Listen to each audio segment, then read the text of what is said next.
السلام علیکم دوستو، کیسے ہیں؟ امید کرتے ہیں سب خیریت سے ہوں گے۔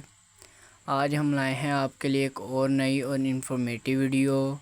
آج کی اس ویڈیو میں ہم بات کریں گے ایگزیپرو 5mg ٹیبلٹ کے بارے میں۔ تو سب سے پہلے ہم بات کرتے ہیں اس کی فارمولیشن کی۔ تو اس کی فارمولیشن اسٹالوپرام ہے۔ ناظرین، یہ OCCL کمپنی کی پروڈکٹ ہے۔ تو ناظرین، آج کی ویڈیو میں ہم جانیں گے اس کے مکمل فوائد، استعمالات اور نقصانات کے بارے میں۔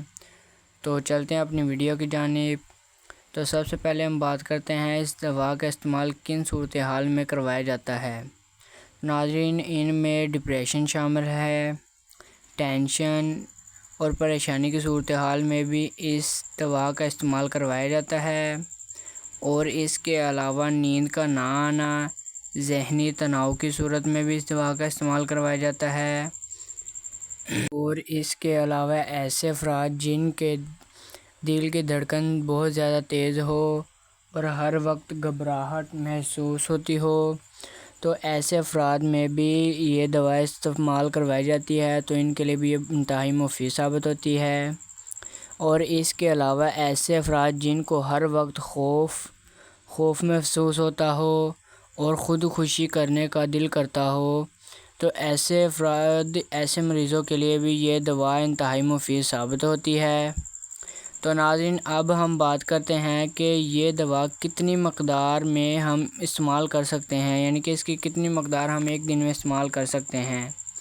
تو ناظرین، اس کی عام طور پر ایک گولی صبح کے وقت اور ایک گولی شام کے وقت کھانا کھانے کے بعد استعمال کی جا سکتی ہے، اور اس کے علاوہ اگر زیادہ استعمال کرنی ہو تو اپنے ڈاکٹر سے مشورہ کریں اور اس کے ہدایت کے مطابق ہی استعمال کریں، یعنی کہ اس کی خوراک کو کم یا زیادہ کرنے کے لیے ہمیں اپنے ڈاکٹر سے رجوع کرنا ہوگا۔